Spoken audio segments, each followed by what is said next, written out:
So, getting back to the lessons themselves, I might have mentioned this actually individually to you, Criana, but this meditative path allows. This is entirely up to you and how you want to drive your character. Eloc has given you the tools in order to, if you want to use it to draw out personalities, to certainly calm high emotions. You know what I mean? Mhm. Uh, to make this to slowly over a long period of time blend your personalities together, or to mitigate the really negative parts of your personalities, or whatever. This is something that is all like player agency. It's up to you. Is this is this all right by you? Yeah, totally. Oh, I like it. totally? Okay, Yeah. cool. And yeah, so the meditation and the tea and everything like that, that grooves well with you? Hmm. Yeah. Okay, great. Wonderful. So, since we have Eloc has finished his lessons with you, and he is actually spending this final day. He's doing less gathering of his herbs and more reaping of them. You do hear him mentioning that frost will form soon, so he has to continue to tend the garden that is not the one within his mind. Um, from this point on, he treats you like guests who um, are staying longer in his house than he wants. Not rude, but just like, okay, you're done here. I'm just gonna keep doing my thing, and good luck with whatever you guys got. You know what I mean? Like um, he is acting as a man content and with purpose and with confidence, and incredibly spry for his age. Oh my goodness! Like I said, he looks at least 80, probably higher, but healthy as a clam. So I guess my question from a GM to you fellows, in which you guys can chat as you wish, is really where your current group in its current makeup with the vehicles and whatnot, where you headed initially. Um, are you going to go back to the Behemoth? Are you going to follow up on some of the adventures that you had already? So I guess that's the first question: is what do you guys want to immediately do? First things first, I think that we should go over the bucket list of sorts with Criana. Yeah, Sure, here. yeah, I, no, do I, whatever I you have want, the. yeah. I will Basically, paste it again. this was a out of character thing, Criana. Basically, a to-do list to get done before we go into space. Because while it doesn't mean we'll never come back, there's a very good chance we might not come back for a long time. Yeah. So this is kind of a what we want to get done before we head off into whatever spacey space adventures. Space Get adventures. Tom laid. Yeah, I know. What? No, no, no. There's No, nothing wrong with it. There's I nothing just wrong find with it. it Like I funny. said, I mean, yeah, I It's find like it too. all these like Elizabeth's last wishes. Get Tom laid. Go to space. You I, know what I I was about to say? Imagine if Riffs was made as like an '80s frat movie, which is like, dude, we're about to go to space, but we gotta do one thing first. Get You some haven't gotten laid. laid? Road Oh my trip! god. hang on for Yep, uh, pretty for much. for for everyone watching. I'm going to post this in the roll 20 Yep. as well. So and to explain this a little bit, so we have help Mila, Mariah, Nora first, which was our number one concern. After you are stable, we were thinking help Lee because he's one of our group and he's really hurting. And if there's a way Oh, I we can thought help this him, was in no particular it's not. It's order. not. It's not. Mila was Okay. the only one that was in any sort of order. Yeah. Yeah.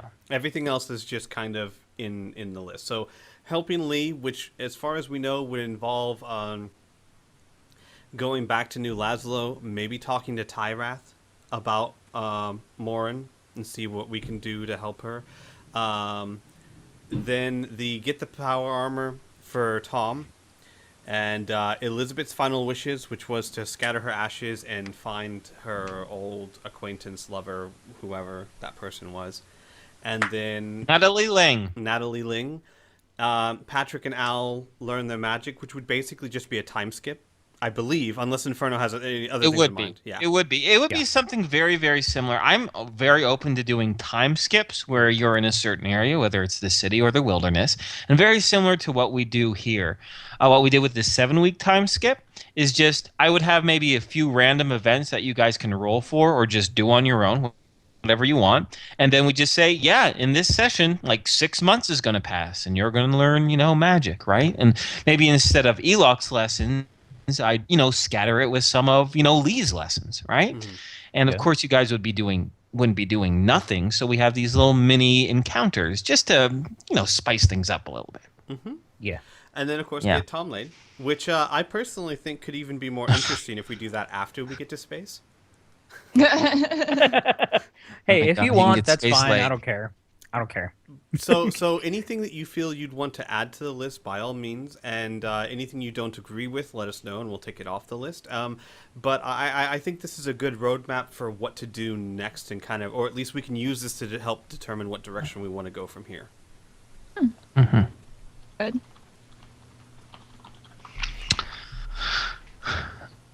So saying that, here's the big question for the GM. By the GM, for the GM. Hey, Inferno, what do you think? I think you're great. Thanks, Inferno. That's not a question, Inferno. I know. Anyway, Just make out already. immediately, are you before you shut up? I'm not gonna make out with myself. Not again. Not again. In immediate, before you do any of these things, are you going to be retrieving your behemoth from the lake? I think that's the next move. I first I would say I think that just depends on where we go next. But considering that all of these, except for learning magic, helping Mila, and possibly getting Tom laid, everything else is quite a ways away. So we would probably need the behemoth. Yeah. Okay. And even then, we can wait for that last one. For space, if you really want to. Either. I'm just saying. All right. So I guess. So you're saying we don't know if we're going to the behemoth yet. We gotta figure out some sort of general direction. I got you. Right. I think understand. that most likely that would be a good plan of action because everything on the list requires a lot of traveling. But there's a few here, like the time skip for Patrick and Al learning magic, or maybe the power armor or whatnot that might not require a lot of travel. We need to get the behemoth if we want to do the time skip. That's true. Because That's otherwise, true. in another week, Pam's just going to leave. Well, So- actually, that's a very good point. Then you know what? Then I think that We no need matter to- what, we have to Yeah. get back. See, to that's the what beginning. I was thinking, but I Yeah. wanted to just confirm it with you guys. Yeah. Okay. All right. So is it okay if if I narrate you heading over to the behemoth then? Mhm. Would it be fair to say that you guys would pack your things, break camp, and journey back towards the retrieve the behemoth?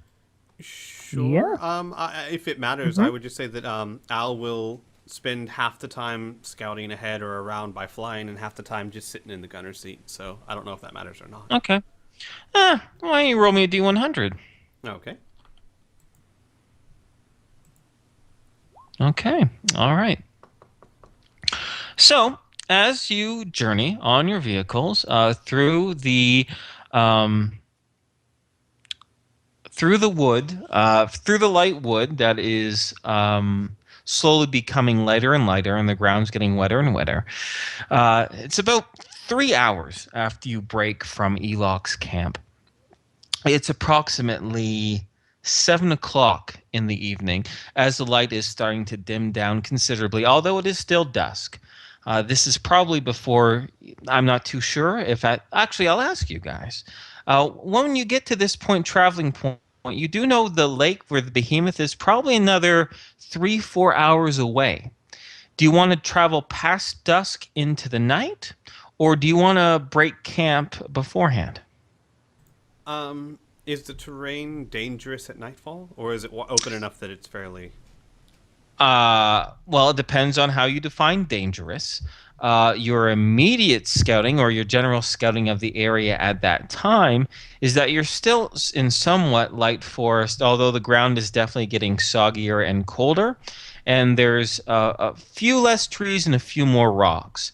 As far as sight lines go, you can maybe see about 800 feet around clearly, which is more than you could 3 hours back, but it's no plains.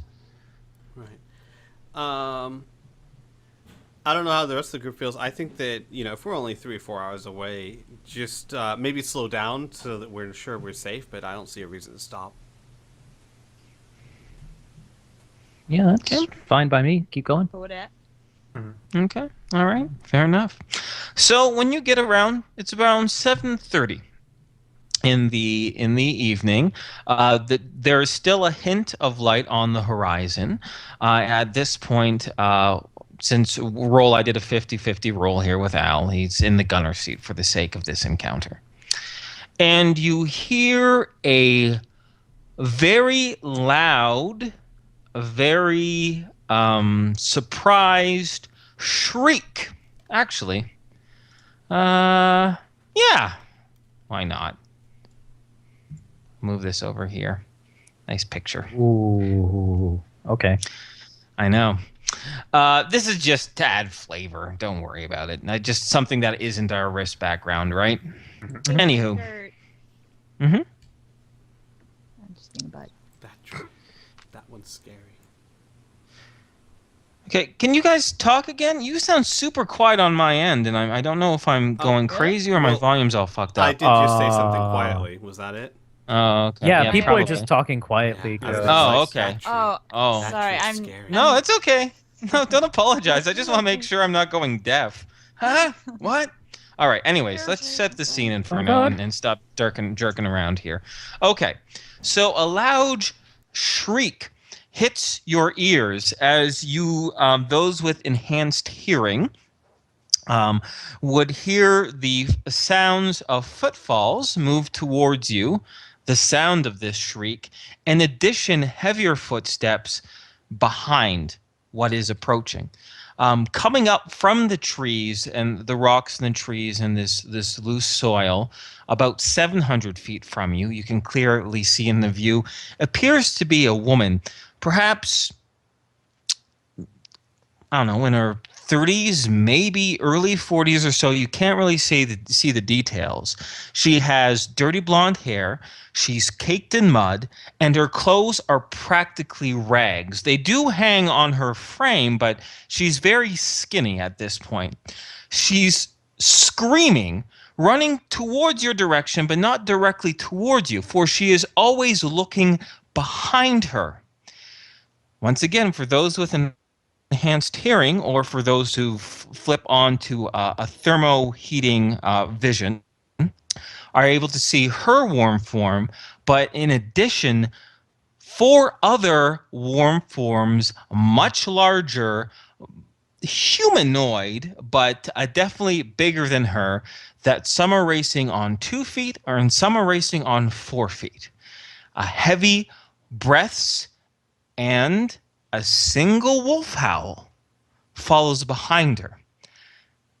As she stumbles and races for her life, she catches from looking behind her, from looking towards your small group of transports, and you see her start waving her hands frantically, yelling, "Help! Help! Help!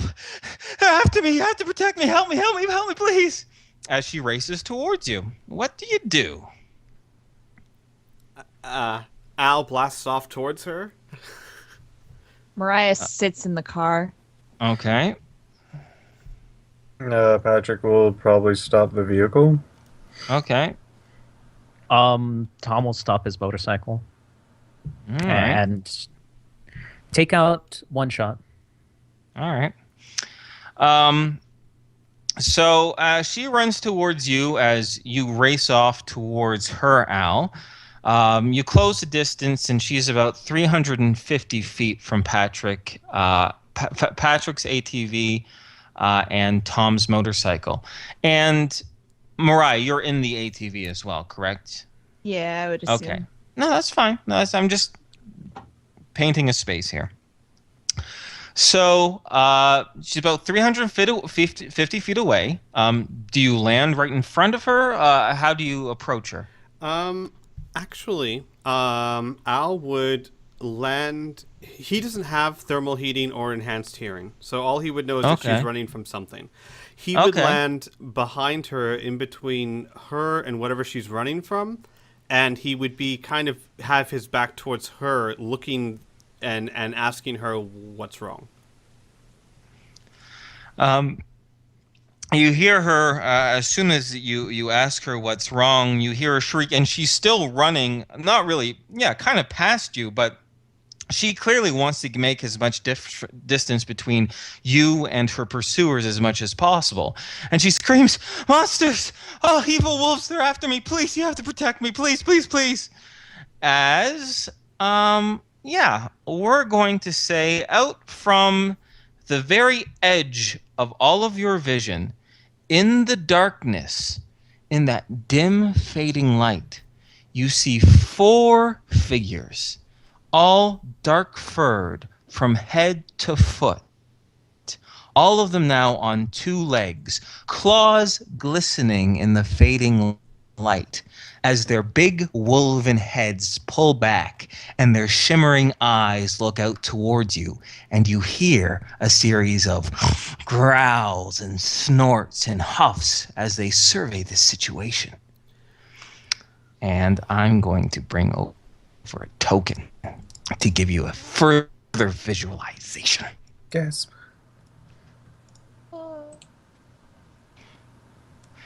She runs between Al, this woman, runs between Al and the ATV, still clambering over the dirt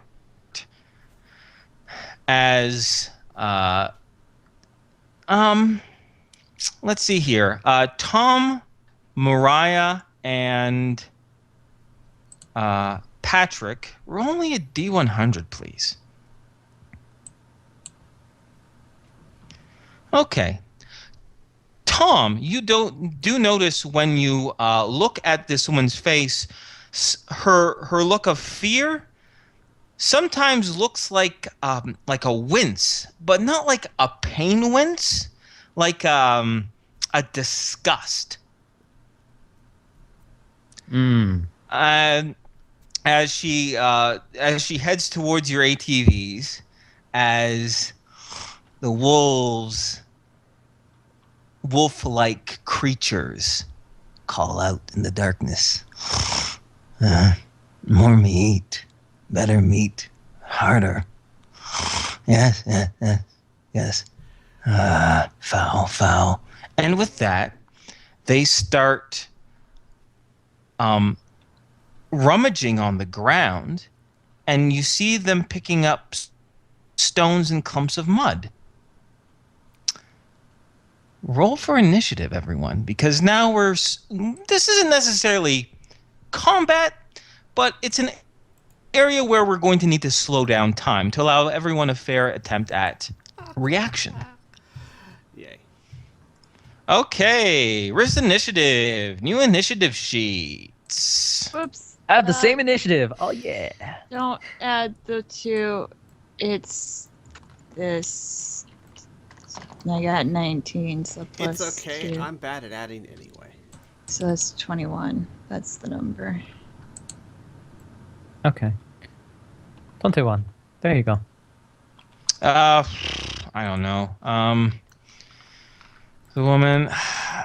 No, you know what? I'm gonna. All the actors have to be in this, right? Because I have to have it act in time. So even though she's, I don't know, gonna be screaming or whatever, I gotta put her in there. Makes sense. Yeah. Well, like I said, if this is a time-sensitive time, then she's gonna go really slow. So that's okay. 1, and let me double check the wolfies. What y'all get? Ooh.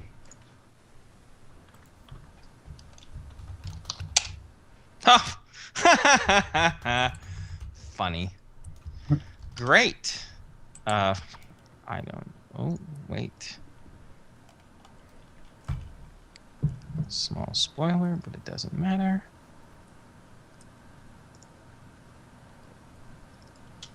And her, she would have that. Okay, let's un-X the X's.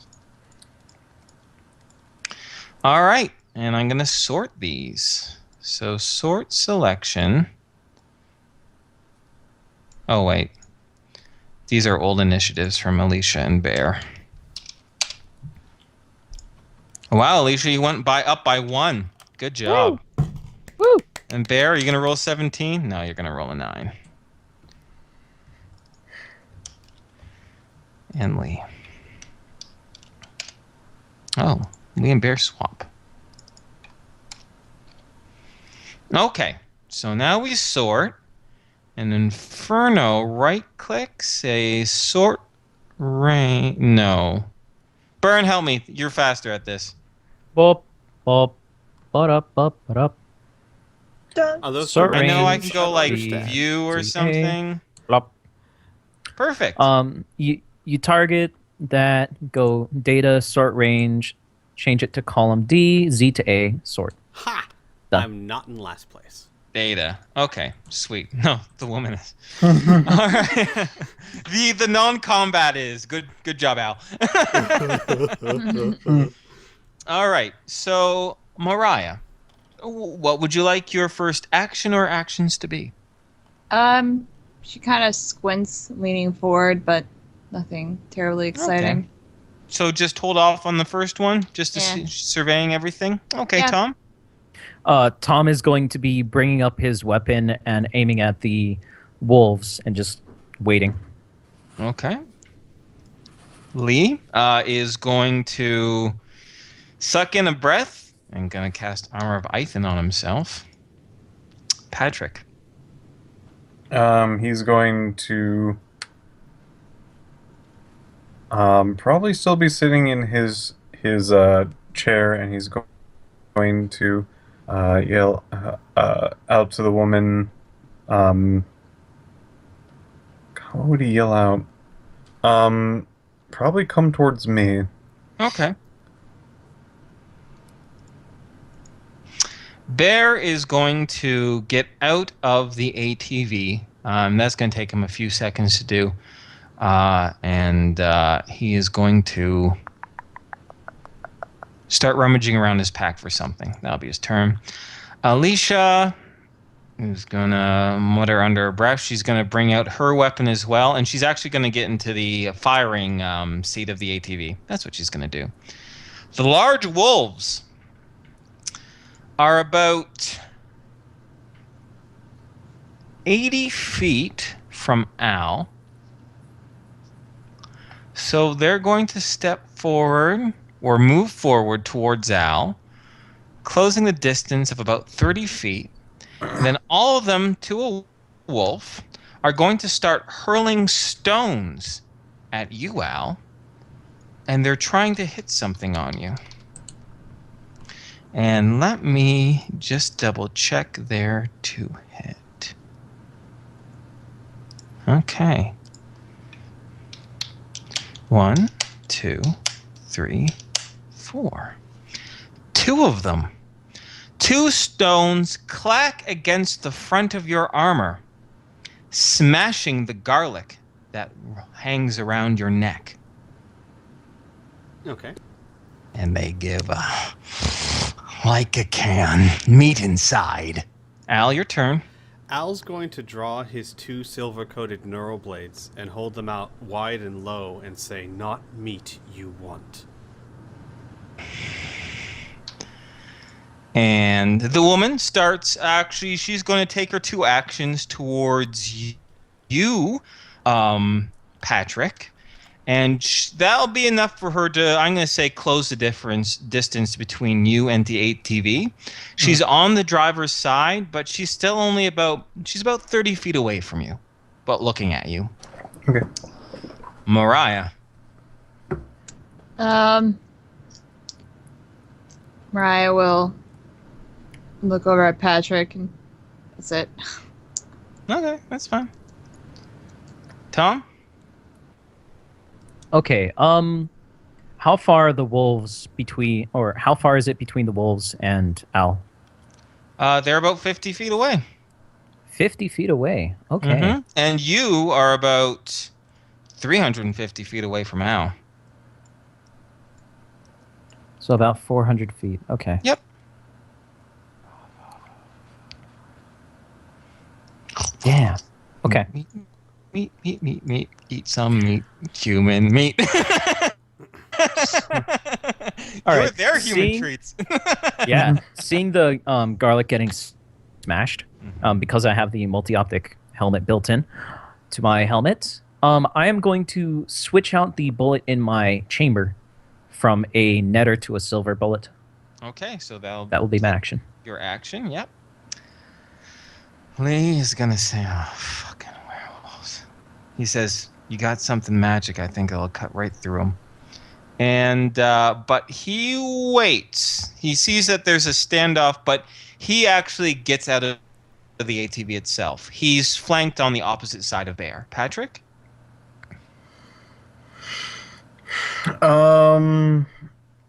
Patrick is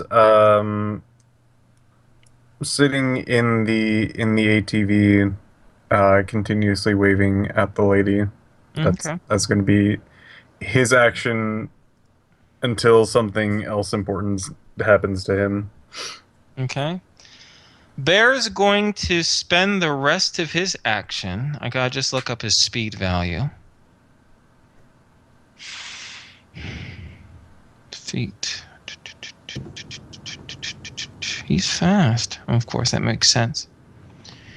He sprints. He's going to use up the rest of his actions. And he's going to sprint towards Al. He's going to be curving around to the left of Al. And he's only going to be able to close about 200 feet in this time. He's fast, but he's not super fast. So he's going to be about 100 feet away from you, Al, and about 100 feet away from these critters. And in his own hands, he cast his pack aside, but it is his own silver knife. Okay. And he warns out, careful, they're vicious. Alicia said she's observant. She sees the silver that a bear picks out. She's not able to see Al, but she sees Tom reloading his weapon, and she says, "Fuck." She doesn't have a silver anything. You hear her remark how she wished she bought something from that traveling fellow that stopped off at the Endless Storytellers. Wait, did she? Ah, yeah, she did. But she got a fucking iron weapon, not silver. Yeah. Shit. So yeah, she curses and she asks Patrick, she says, "What can hurt these fuckers?"